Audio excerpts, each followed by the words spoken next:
Next हमारे पास lecture है वो कंपाउंड्स ऑफ बोरान है। इसके अंदर हम बोरान के कंपाउंड्स के बारे में पढ़ेंगे, जो और तो उसके बारे में पढ़ेंगे। सबसे पहले बोरेक्स की बात होती है। सबसे ज़्यादा इम्पोर्टेंट ओर है बोरान का, जिससे बोरान को हासिल किया जाता है। और ये मोस्टली तिब्बत, आपने सुना होगा शायद, तिब्बत जो पाक चाइना बॉर्डर है, ये चाइना है कोई इंडिया का बॉर्डर है, वहाँ पर एरिया तिब्बत है, वहाँ पर ये मिलता है नदियों के पास, झीलों के पास से वाइट कलर की फॉर्म में होता है। और कैलिफोर्निया स्टेट है, अमेरिका की रियासत है, वहाँ पर ये मोस्टली मिलता है नदियों वगैरह के पास। बोरेक्स बनता किस तरीके से, इसका एक और नाम भी है, इसको हम सोडियम टेट्राबोरेट कहते हैं या सोडियम साल्ट ऑफ टेट्राबोरिक एसिड भी कहते हैं।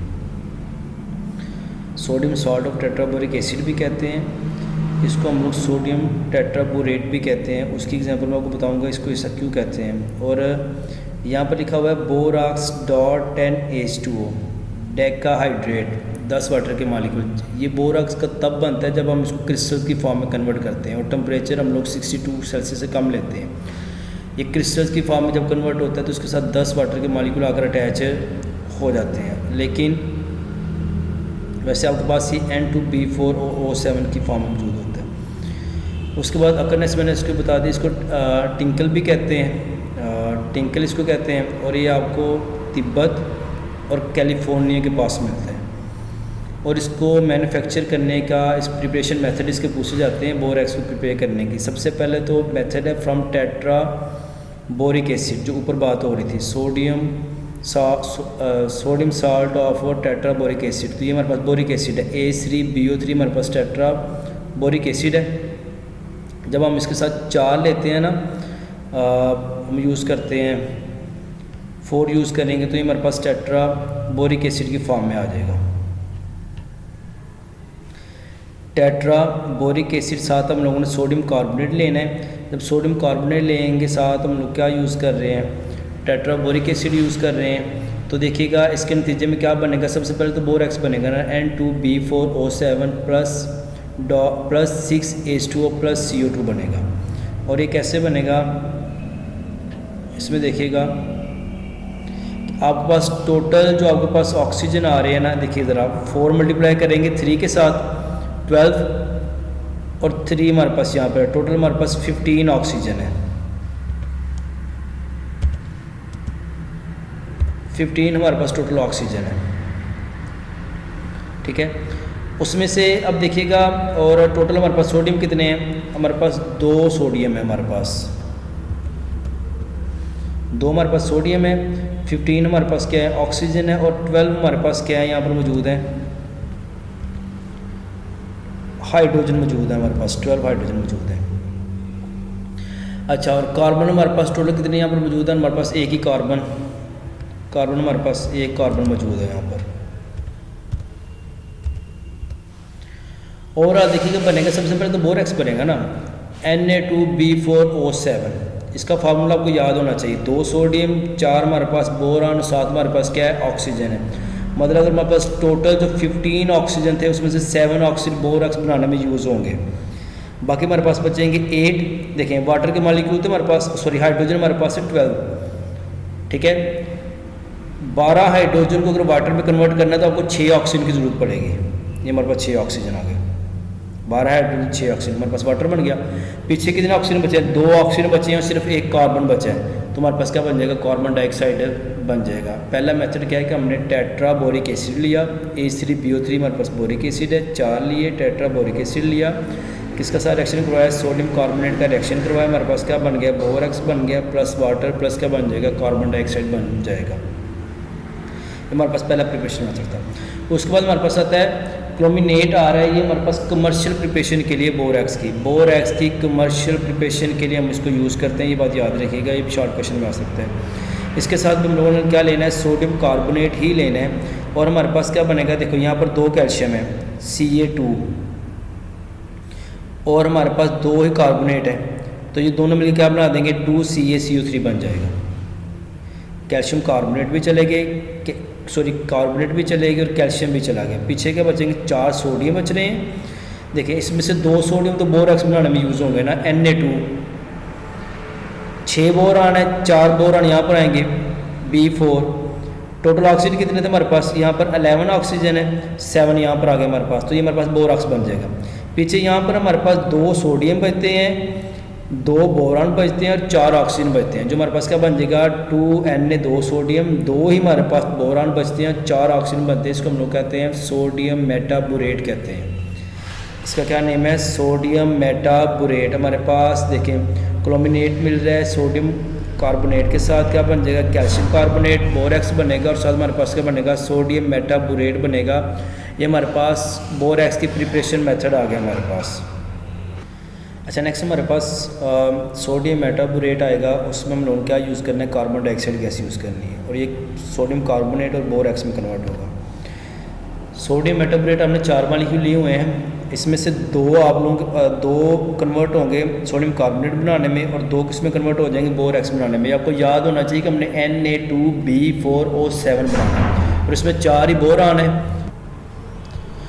अच्छा इसके अंदर कार्बन डाइऑक्साइड को हमने ऐड करना है, लेकिन 2 इसमें जो सोडियम होंगे वो सोडियम कार्बोनेट में और 2 सोडियम किस में कन्वर्ट होंगे बोरैक्स में कन्वर्ट होंगे। टोटल 4 सोडियम हो जाएंगे, 4 ही हमारे पास बोरान है जो बोरैक्स में कन्वर्ट होंगे। टोटल हमारे पास ऑक्सीजन कितने 8 और 2 10 है हमारे पास, जिसमें से 3 यहाँ पर यूज़ होंगे और 7 यहाँ पर यूज़ होंगे। मतलब कि आपने ये प्रिपरेशन हम बोरैक्स कर रहे हैं ना, तो आपको पता होना चाहिए कि Na2B4O7 को लाजमी आप लोगों ने प्रिपेयर करना है, क्योंकि इसकी प्रिपरेशन है। और साथ हमारे पास देखिए ज़रा तीनों मेथड्स के अंदर जो ऊपर हमने मेथड पढ़े दोनों उसमें सोडियम कार्बोनेट यूज़ हो रहा है और इसके अंदर क्या यूज़ हो रहा है, कार्बन डाइऑक्साइड यूज़ हो रहा है। टेट्राबोरिक एसिड लिया, क्लोमिनेट लिया, हमने सोडियम मेटाबोरेट लिया।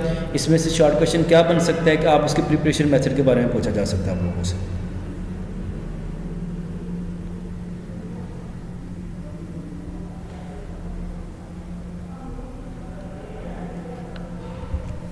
अच्छा नेक्स्ट इसकी प्रॉपर्टीज़ के बारे में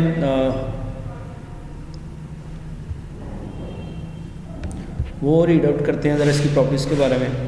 देखिए ज़रा बोरैक्स हमारे पास होता है ना, ये वाइट क्रिस्टलाइन सॉलिड होता है, ठीक है, ये वाइट क्रिस्टलाइन सॉलिड होता है, ये बहुत ज़्यादा कम हल होता है पानी में। फॉर एग्जांपल अगर आपके पास 100 ग्राम वाटर है ना, उसमें अगर आप टेम्परेचर कम रखोगे, पानी ठंडा होगा तो इससे 3 ग्राम डिज़ॉल्व होगा। अगर आप फॉर एग्जांपल मैं आपको कह रहा हूँ कि अगर आपके पास 100 ग्राम वाटर है और आपने टेम्परेचर लिया हुआ 10 सेल्सियस, वाटर का टेम्परेचर 10 सेल्सियस, उसमें सिर्फ ये 3 ग्राम डिज़ॉल्व होगा, बाकी ये डिज़ॉल्व नहीं होगा। और उसी वाटर अगर आप क्या करो, टेम्परेचर आप क्या ले लो 62 सेल्सियस से ज़्यादा ले लो, तो ये तकरीबन 90 या एट 100 सेल्सियस के ऊपर ये 99.3 ग्राम डिज़ॉल्व हो जाएगा। मतलब कि मैं कह रहा हूँ कि 100 ग्राम के अंदर ये 3 ग्राम डिज़ॉल्व होगा 10 सेल्सियस के ऊपर, लेकिन 100 सेल्सियस के ऊपर ये 99.3 ग्राम क्या हो जाएगा, डिज़ॉल्व हो जाएगा। उसके बाद इसकी बारी आ जाती है क्रिस्टलाइजेशन की बारी आ जाती है। कहता है अगर आप इसके क्रिस्टल बनाते हैं ना, आपको पता है जब हमारे पास सैचुरेशन सोल्यूशन आता है, सैचुरेटेड सोल्यूशन हमारे पास क्या होता है कि हम पहले डिज़ॉल्व करते जाते फिर एक ऐसी लिमिट आती है वो डिज़ॉल्व होना बंद हो जाता है सोल्यूट सॉल्वेंट के अंदर, तो उसको कहते हैं सैचुरेटेड। अगर ऐसी कोई सैचुरेटेड हमारे पास आ जाती है तो फिर हम उसके क्रिस्टल बना सकते हैं, उसको ठंडा करते हैं उसके क्रिस्टल बन जाते हैं। कहता है अगर आप उसका सैचुरेटेड सोल्यूशन बनाते हैं, उसके क्रिस्टल बनाते हैं 62 सेल्सियस से अबव टेम्परेचर के ऊपर, तो ये हमेशा आप लोगों के पास बनेंगे पेंटा, मतलब कि 5 पेंटाहाइड्रेट का मतलब है 5 आप लोगों के पास बोरैक्स के साथ 5 वाटर के मॉलिक्यूल अटैच होंगे। और अगर इसी का टेम्परेचर आप 62 सेल्सियस से कम ले लेते हो तो बोरैक्स के साथ यहाँ पर 10 वाटर के मॉलिक्यूल आकर अटैच हो जाएंगे क्रिस्टल्स की फॉर्म के अंदर। तो ये हमारे पास इसकी प्रॉपर्टीज़ हैं यहाँ तक। और नेक्स्ट इसका ये वाला जो पॉइंट है ना, जब भी बोरैक्स को वाटर में डिज़ोल्व करवाया जाता है तो इसकी हाइड्रोलिसिस हो जाती है। हाइड्रोलिसिस का मतलब ये हमेशा बेस के अंदर कन्वर्ट होता है, अल्कली सोल्यूशन देता है। साथ देखिए ज़रा दोनों ही बन रहे हैं, Na2 2 सोडियम है, 2 यहाँ से OH आएंगे तो क्या बन जाएगा 2NaOH बन जाएगा। बाकी हमारे पास टोटल कितने यहाँ पर हाइड्रोजन है, हमारे पास टोटल यहाँ पर 14 हाइड्रोजन थे, लेकिन जिसमें से 2 हाइड्रोजन किस में कन्वर्ट हो गए हैं NaOH में, बाकी रह जाएंगे 12। वो 12 हाइड्रोजन किस में बनाने में प्रोड्यूस होंगे, वो boric acid tetra boric acid को बनाने में यूज़ होंगे।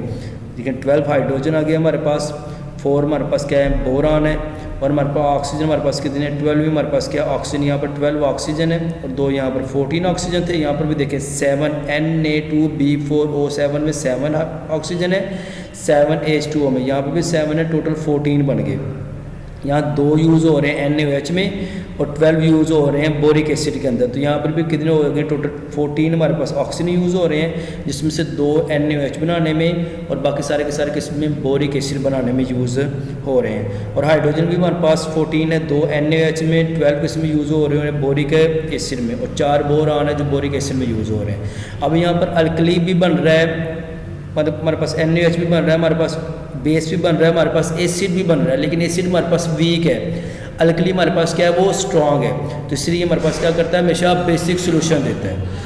बेटा नेक्स्ट वाली जो प्रॉपर्टीज़ होगी ना वो मैं नेक्स्ट वाले लेक्चर में डिस्कस करूँगा, आपने इसको सुनिएगा। अगर किसी का क्वेश्चन या कोई प्रॉब्लम हुई तो मुझसे डिस्कस कर लीजिएगा। अल्लाह हाफिज़।